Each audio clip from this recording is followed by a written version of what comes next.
Isn't it great that we got to have sunshine for lunch? And so thank you everyone for having me today. And I get the honorable position of being the lecturer right after lunch. So I hope I can keep you entertained and not too sleepy. So yeah, I have a nickname, and it's Miss Marble, because you might know about the detective named Miss Marple, and I've been dubbed Miss Marble because I'm been doing this kind of investigative research for about 20 years now.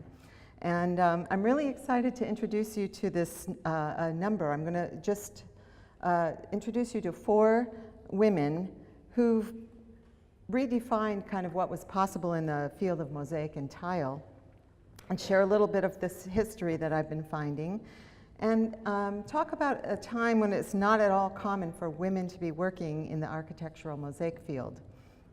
So today I'm going to present 4 smart, committed, multidisciplinary women, 3 Americans and 1 Portuguese woman, who were working in a man's world.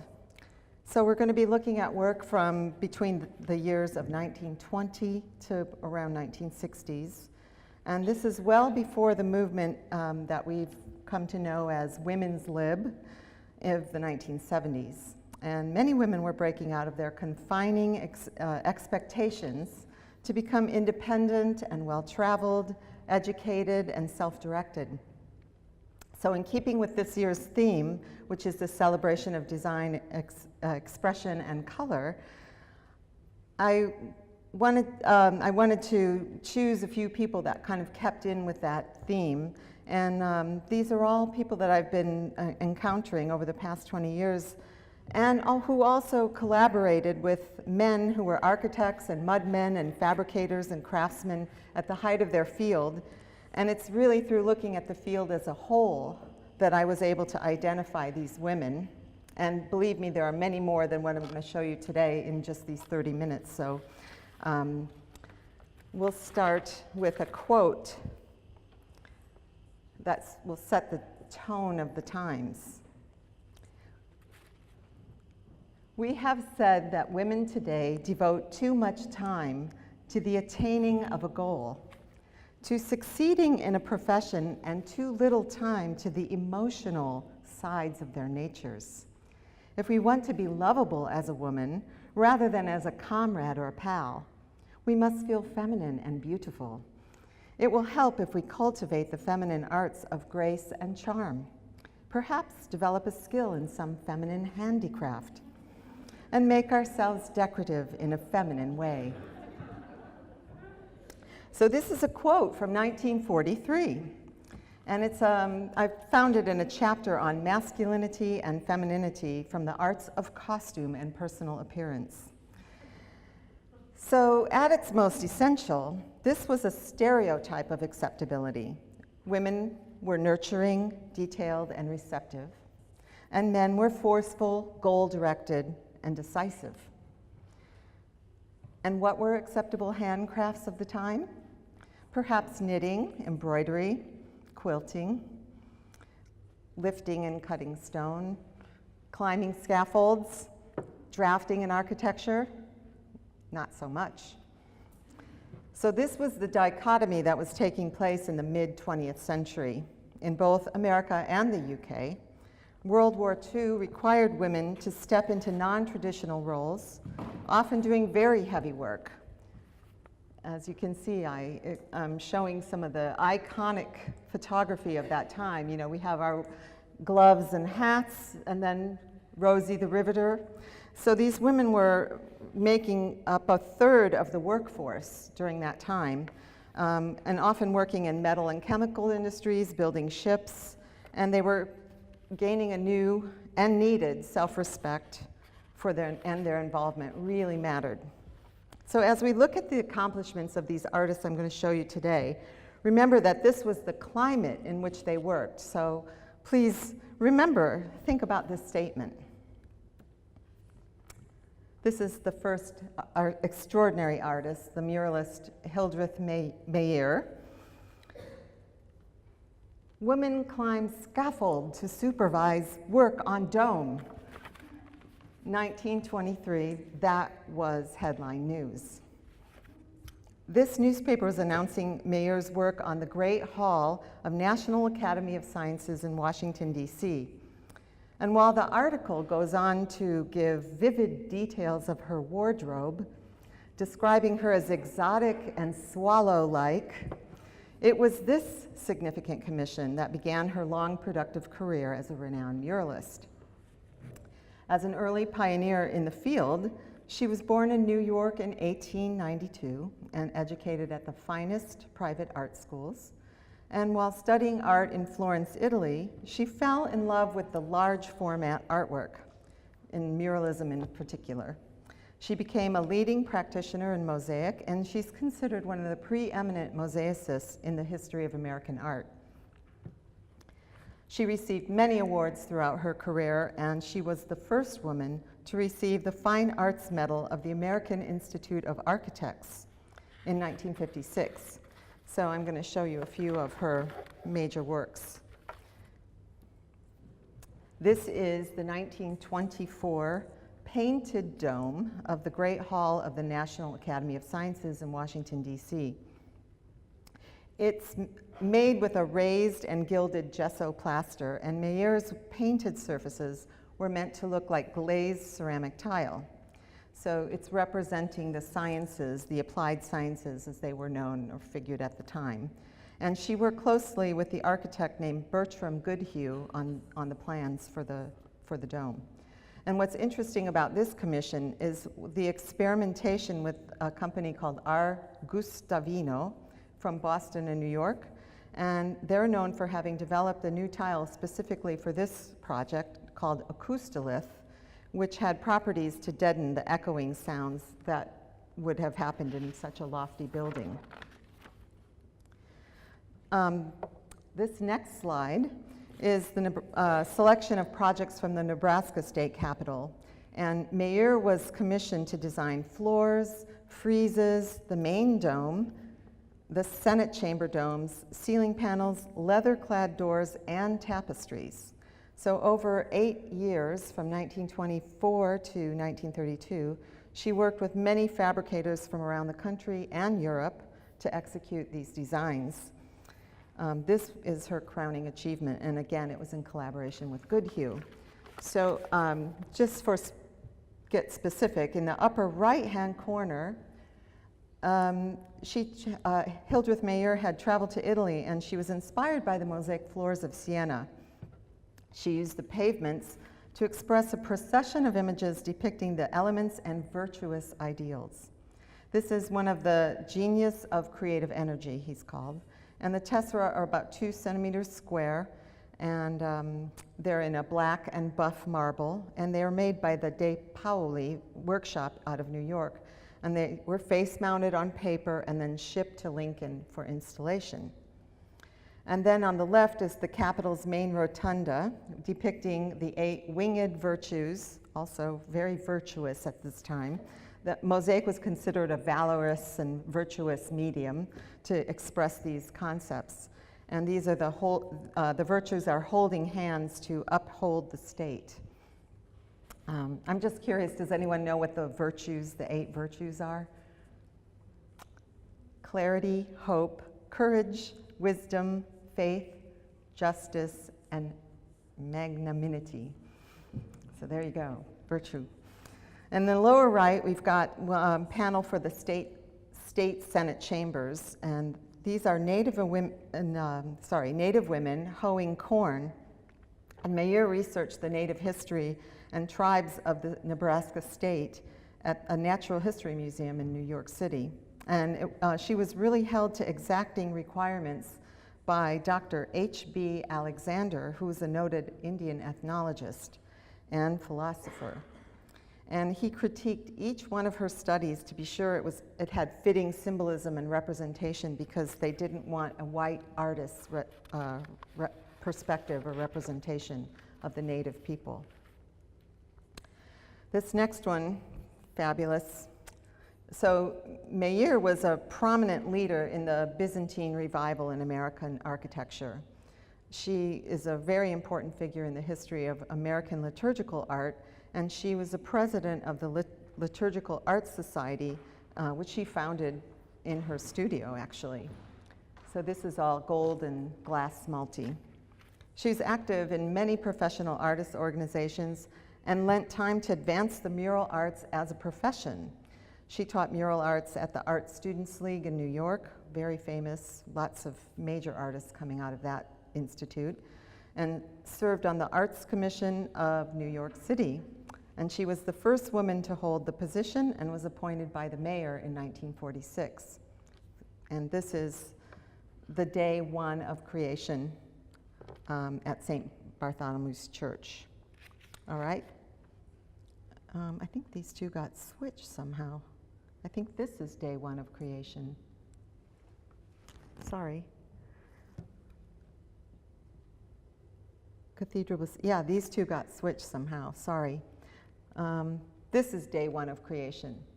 So what I want to say about that, I just said. So this is the slide and the Byzantine revival. And so now what we're talking about here, this is the Cathedral Basilica of St. Louis, and it's known as Rome of the West. And this one was done from 1945, well, between 1945 and 1961, they installed 8 of the commissions here. And this is the sanctuary depicting the 12 apostles. Each apostle is 3.5 meters high. That's 12 feet high. And the glass multi was set in Berlin. Some of you may be familiar with the company called Poole and Wagner in Berlin. And then they were shipped to St. Louis for installation by Ravenna Mosaic Company, which was their sister company in the United States at the time. So again, this is between 45 and 61.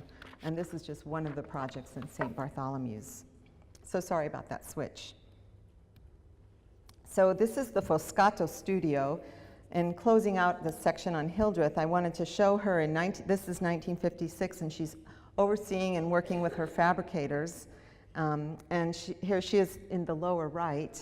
You can see her in the black coat pointing, and she's with Vincent Foscato from Sequols, a Friulian-trained mosaicist and whose family emigrated to the United States. And he was part of this powerful member of the Mosaic Setters Union in the East Coast in New York. And they're reviewing some completed sections for the Travelers Insurance Company, big series of lobby mosaics that were made in marble. I just think it's interesting to see how these old studios were operating, and you can see they're all men working in there. Hildreth believed that being labeled a woman artist trivialized her work, and she lived a very independent life, very successful artist, and she was also a single parent. She is one of the artists that I'll show today, and there's a couple of books about her. And though she was renowned in her lifetime for her work, and like I said, had a lot of awards, since her death in 1961, her work has been virtually unrecognized until recently. A couple of books have been published, and I had the pleasure to meet with her biographer, the art historian, Catherine Coleman Brower. And here are a couple of, this is a coffee table book and then a catalog. So I encourage you to have a look into those. So now we're going to travel to the Midwest of America, and I want to tell you a classic mid-century tale. Here is Marjorie Krylik McNabb. She's young, ambitious, and hungry, and by 1952, she'd already had 3 fine art degrees under her belt, and one of them being a master's in sculpture from the prestigious Cranbrook Academy of Art in Michigan. It's near Detroit, and those of you who came to the SAMA forum this year, Cranbrook is right there in Detroit. So anyway, Cranbrook was known at that time as the cradle of American modernism. And she made her first mosaic at Cranbrook in 1952, just on her own. It's a very atelier-led kind of curriculum. So you just work on whatever mediums you like. So she's also an accomplished painter and a printmaker, a sculptor, and a museum educator. So in 1953, she took up a tutor's position at the education department in the University of Wisconsin, and that's in Madison, Wisconsin, where I now live. In 1956, her fascination with mosaic prompted her to take a year off of teaching and go, as she says, quote, chop marble in an ice-cold garage, unquote, as a mosaic apprentice in Rome. Upon returning in 1956 through 1960, she worked with an architect in the Detroit, Michigan area and completed several stone mosaic panels for offices, a synagogue, and a 35-meter-long mural for a shopping center. And by 1961, Krylik had just won the Prix de Rome with the American Academy of Rome, and she was only the second woman ever to receive that prize, and it was in painting, and that category is now known as the Visual Arts Prize. Oh, that's Marjorie in the Academy of Rome, her studio. Not bad, huh? Yeah. So earlier that year, she'd been invited to a cocktail party where she was introduced to the state architect, Karel Jasko. So Jasko was working on the state office building in Milwaukee, and then it was under construction. He invited her to attend a meeting about the proposed mural work, and there were going to be a number of local businessmen in attendance. And at that meeting, all these men, they had plenty of ideas for what mosaics should be about, and they wanted pictures of cows and beer and cheese and industry. So when everyone was done, Marjorie, who'd not said a word, she just stood up and said, "Gentlemen, I'm not interested in that."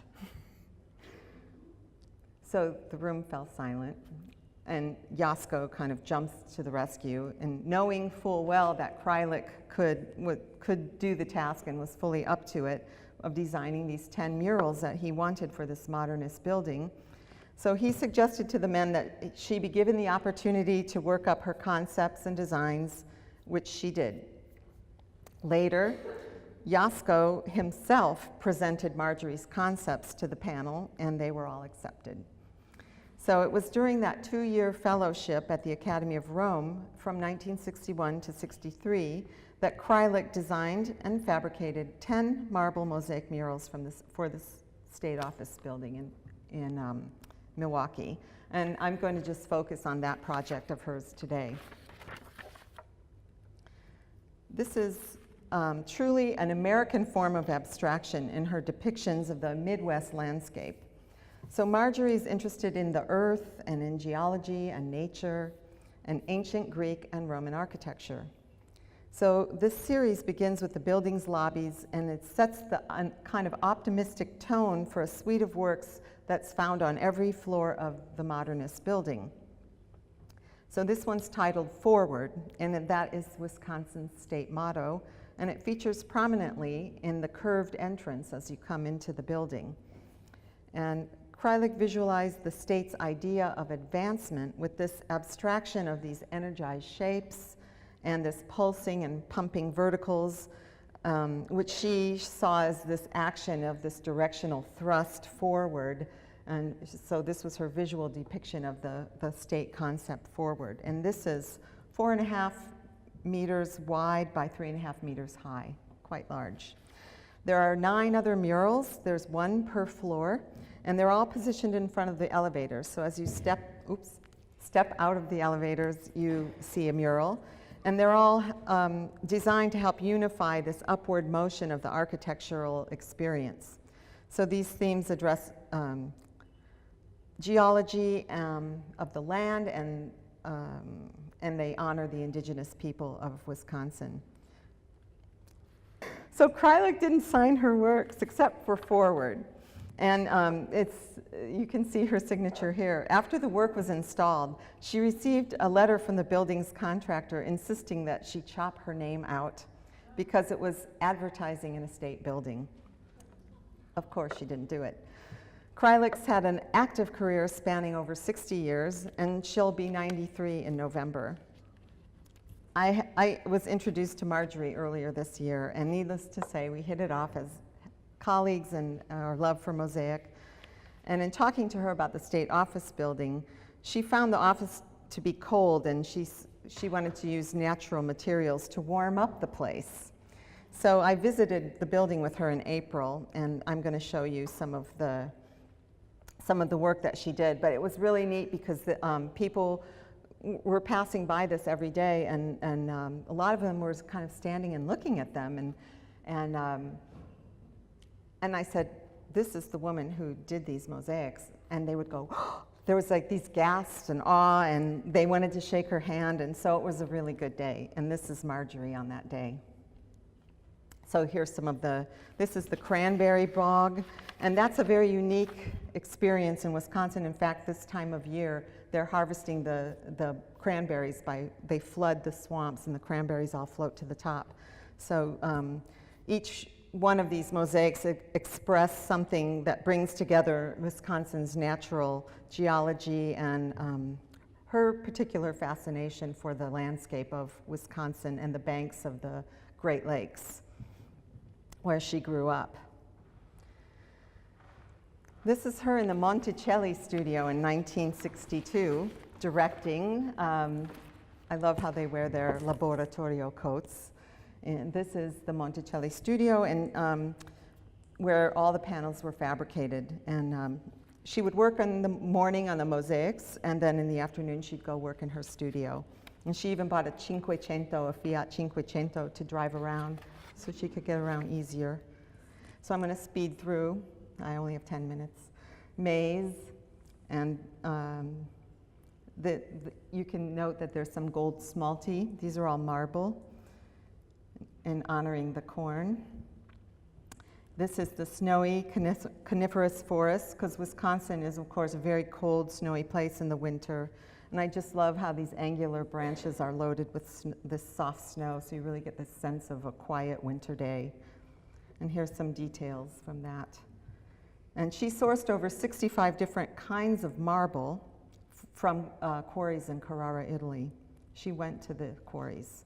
So this is, again, an elegant use of this gold smalty to kind of warm up the effect, and it throws light back into this shimmering effect into the foyers.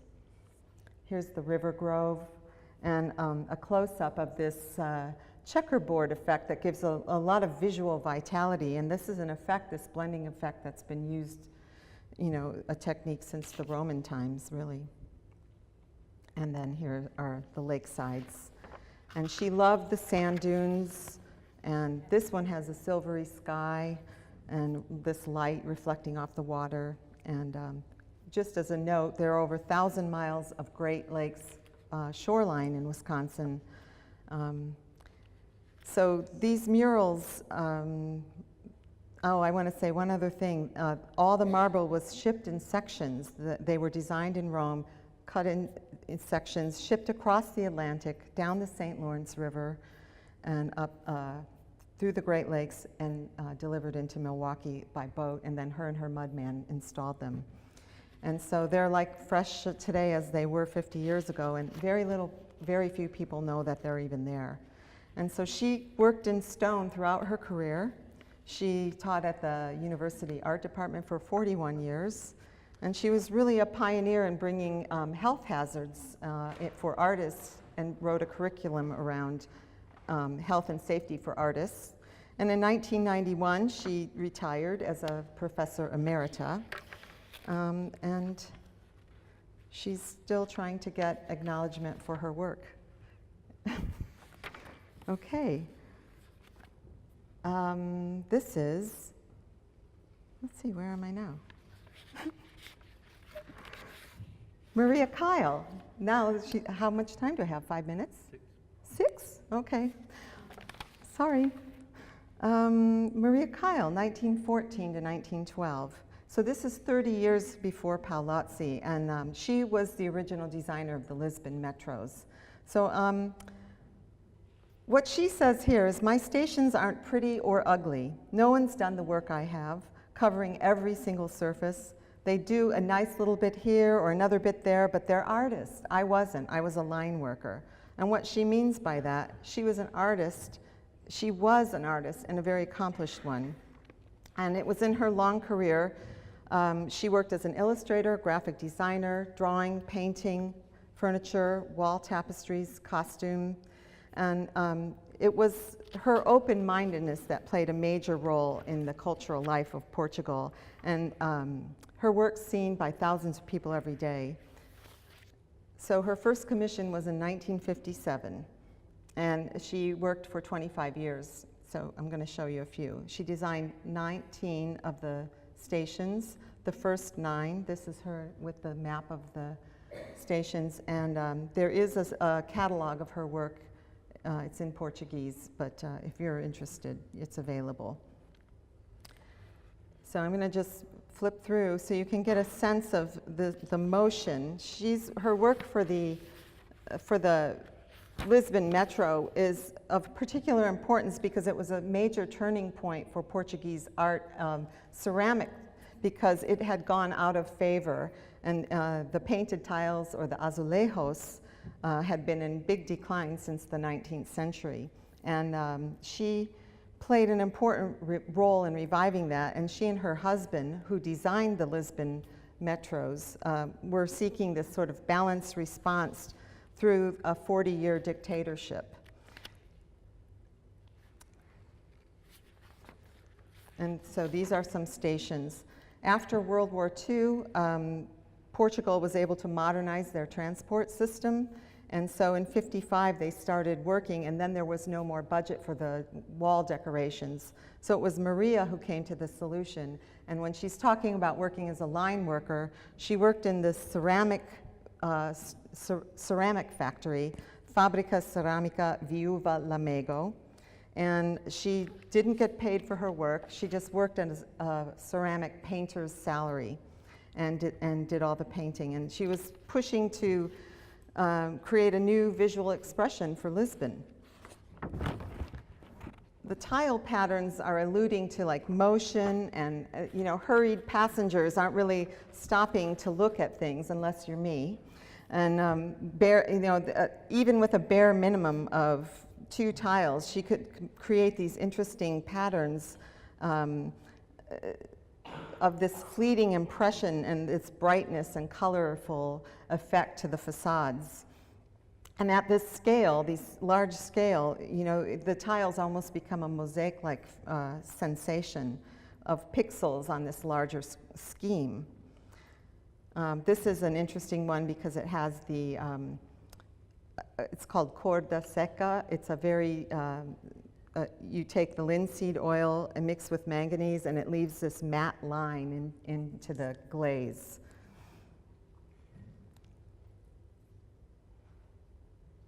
You can see the use of repetitive tile to create a new language here. And she was able to stay in budget. And here's a beautiful Avenida Infante Santo. And, her work could have been cold, this like repetitive geometric, but she had this ability to imbue this kind of human poetry and sensibility into the work. And she was the only woman to create large-scale tile designs until the late 80s, actually. So that's Maria Kyle. And the last artist I'd like to present is Jean Reynal. And I'm showing her here to show some scale of her work here. This is Our Lady of Florida in Palm Beach, Florida. And she had a very important role in the abstract expressionist movement in New York. She was pioneering, of course, and she really worked to find these lost qualities of ancient mosaic, as she says, to give new meaning of the form for a new time. She attributes her encounters with the Navajo sand paintings as her first inspiration to liberate mosaic from its tight, preordained cartoons into more modern relationships. And here you can see those panels in context in the church. And this is made up of 56 panels. The entire work is 9 meters by 6 meters. And you can see the light raking across for this shimmering mosaic ethereal effect that she was after. And I heard about Reynal through my research on Boris Onrep, and so I ordered her out-of-print rare book, and to my surprise, it was filled with 8x10 glossies, notated by her and signed to a childhood friend. So that was kind of a cool thing. And she was recuperating from a horse accident, and she came to England in 1927, and that's where she met Boris Onrep at a dinner party. And he was working on the Bank of England floors at the time. So somebody had become ill in his studio, and she stepped in to take his place. So she started her apprenticeship then. She was doing the dirtiest jobs like pulling paper and sorting colors and making reworks. And so then she moved on to his Paris atelier, and she apprenticed with him for 8 years. And she found out that she was ambidextrous, and so she worked very quickly, and that did not endear her to her fellow workers who were working by the hour. And so over 30 years, she developed her own methods of kind of breaking away and out of this architectural way of working on these planned cartoons. And she's also very much influenced by the modernist painter Achille Gorky, Mark Rothko, and also the action painting of Jackson Pollock. And you'll see she became known as the mother of direct method. And this is one of her pieces, oddly enough, at the Nebraska State Capitol, where also Hildreth Mayer has work. This was commissioned in 1967. It's called Tree Planting. Here she is working in her studio. You can see her sitting side saddle and working on one of the metal hardies. And she did a lot of working with this direct method. So this upper right, she's sprinkling marble and glass dust into a prepared mortar on the surface, and then in the lower right, you can see her full studio. Okay.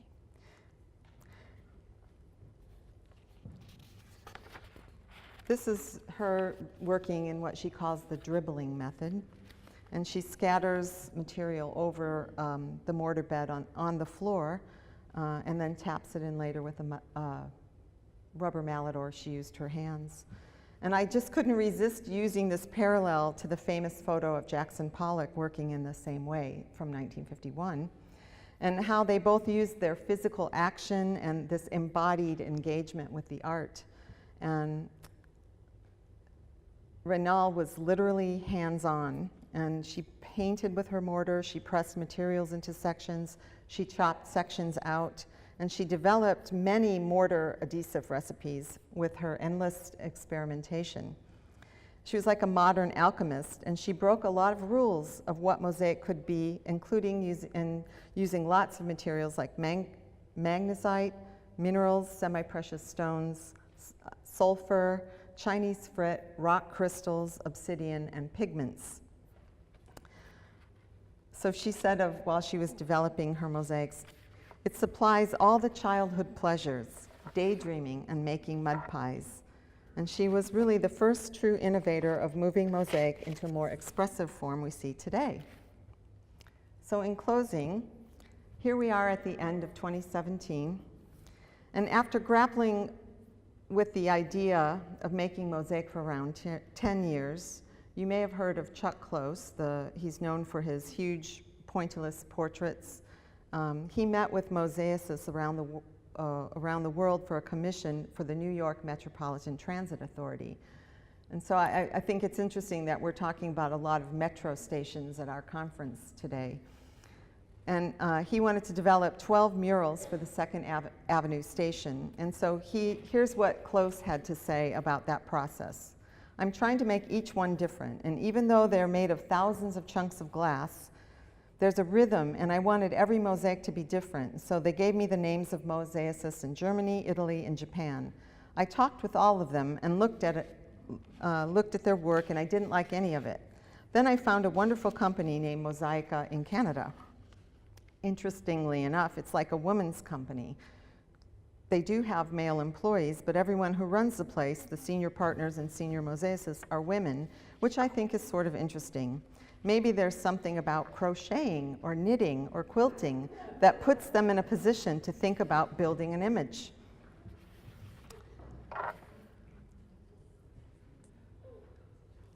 Mosaic may be run by women, but in hearing their perspective in an article, they said they proposed the best options and the most appropriate possibilities to meet his exacting standards. That's why they got the job. An ancestral connection to needlework remains an open question. I find it interesting also how this analogy to women's work persists from the quote I mentioned earlier at 1943. So what is the state of women in the mosaic field today? I suggest we're witnessing a revival in the field that was traditionally dominated by men.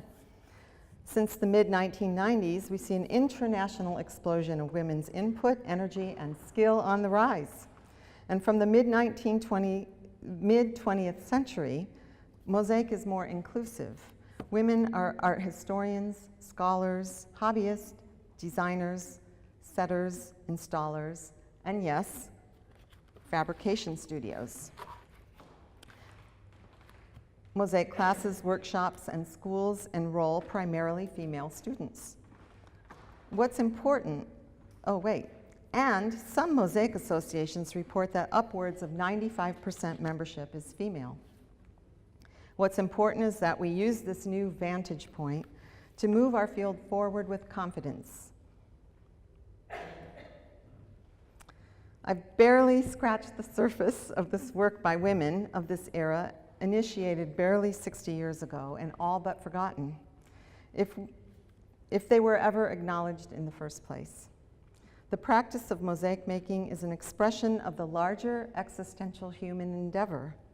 Each of us individually and all of us collectively and daily are historically fitting the shards, the pieces and pixels of our lives in a larger picture.